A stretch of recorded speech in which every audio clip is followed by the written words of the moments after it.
Ce mardi 24 décembre 2024, sous la présidence du chef de l'État, M. Patrice Talon, le Conseil des ministres s'est réuni. La séance a été sanctionnée par les décisions dont voici la teneur. S'agissant des mesures normatives, au titre de ces mesures, ont été adoptés le décret fixant les modalités de recrutement sur titre, d'emploi et d'avancement de personnel spécialiste dans l'administration des eaux, forêts et chasses, ainsi que ceux relatifs à la réglementation des frais de justice et aux émoluments de services publics au titre de l'aide judiciaire.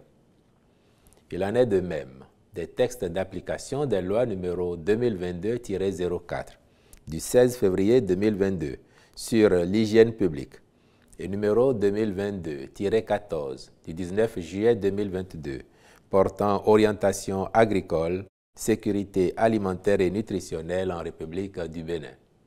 Il s'agit de celui portant conditions d'introduction et de mise en marché des additifs alimentaires sur le territoire national, puis de ceux fixant les modalités d'élaboration, d'adoption et le contenu des schémas d'orientation agricole, les conditions et modalités d'identification, de classement ou de déclassement et de gestion des terres agricoles et des terres à vocation agricole, les modalités d'organisation de la conférence agricole annuelle. Au titre des communications, recrutement de 107 agents contractuels de droit public de l'État au titre de l'année 2024.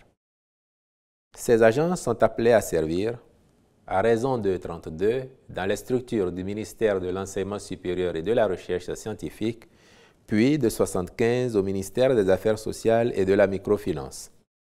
Leur déploiement permettra, pour ce qui est de l'enseignement supérieur, de combler le déficit généré par la grande mobilité et le départ à la retraite de certaines catégories d'agents, notamment au cabinet du ministre, au secrétariat général du ministère, ainsi que dans diverses directions techniques.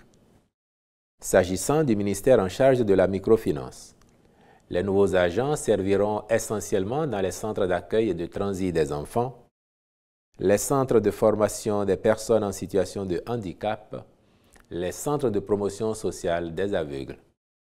S'y ajoutent le centre d'assistance psychiatrique et le centre de transit des personnes en situation de mendicité de Kpomase, dont le fonctionnement requiert aujourd'hui la mise à disposition d'un personnel qualifié. Au chapitre des mesures individuelles, au ministère de l'Intérieur et de la Sécurité publique, M.